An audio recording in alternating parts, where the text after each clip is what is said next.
And finally, I think it's really worth talking about the online Zotero account that you can set up.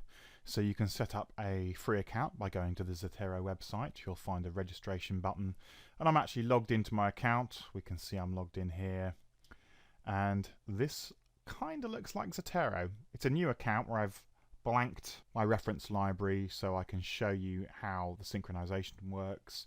So it's empty, I've got my library selected, but there's nothing in here. And we've got this green plus button, which is similar to the one in the Zotero software on your desktop, that will allow you to add in all sorts of different blank container types. So for instance, if I was working on another computer, I could log into my online account, and if I clicked on book and clicked on continue, you get all the empty fields that you can go and fill in manually. However, we're not going to be doing that. We're going to be creating a brand new collection, and I'm going to just call this test. And within the test folder, I'm now going to jump into an article that I've got open in another tab. And we can see that with the Zotero connector installed, it's still recognizing this particular reference source. So importantly, if you are using an Imperial College London University computer, obviously you can't install software onto that computer, but you may well be able to install the Zotero connector temporarily into the Chrome browser that you're working on. And that takes 2 seconds to do from the Zotero website. Now the advantage of that is that if you're logged into your Zotero account on that same computer, if I go and try and clip this reference information, the very first time it's going to pop this window up saying that it can't find Zotero running, but we have got this option down at the bottom to enable saving to the online library. So I'm going to click on that, and that should pretty much work in exactly the same way. First of all, I just need to set up a new private key, so I'm going to accept the defaults there. And hopefully what should happen now is it's pulled out the full text PDF, or well, it's going to have a go anyway. We'll see how well that works. And if I jump over into the tab I've got open here with my online Zotero library, and I do a quick refresh of this page, we should find that it's copied it into this library. So if I select that now, I should be able to go ahead and file this particular item by clicking on the Add to Collection button, and I'm going to put that into my test folder.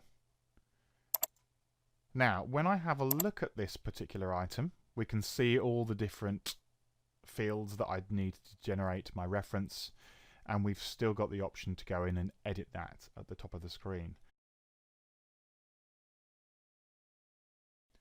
Now, I've actually added the details of my online Zotero account into my desktop version of Zotero. So just imagine I've got home after doing some work at university, and pay attention to this little arrow in the top right hand corner of the screen. That is automatically checking for any updates to my Zotero library and dropping it into my account. So there we are, we've got the information that I clipped while I was working at university. And to set this up, basically you need to go into Preferences and click on the Sync tab, and here is where you actually go in and add your account details. So I'm going to click on the Unlink Account button just so that you can see what it looks like. You can go in and put in your username and password that you set up on the Zotero library, and I'm going to cancel that because I don't really want to unlink my account. That means that when you are logged in, you can always force a refresh by clicking on this little item in the top right hand corner, and that works both ways. So any items you've added into your Zotero library at home on the desktop version will be synchronized with the web version. Now, the free Zotero accounts do only allow you 300 megabytes, so there is a limit to the amount that can get synchronized. That doesn't mean that you can't have an unlimited amount of material in your Zotero library at home on your desktop version. It just means that after 300 megabytes is up, it's going to stop synchronizing online. So you might find that you won't hit that limit for a long time if you're tending to just clip citation information without too many PDF attachments. But there is the option to expand that amount of storage space if you feel that you need to. Otherwise, the tool is pretty much free.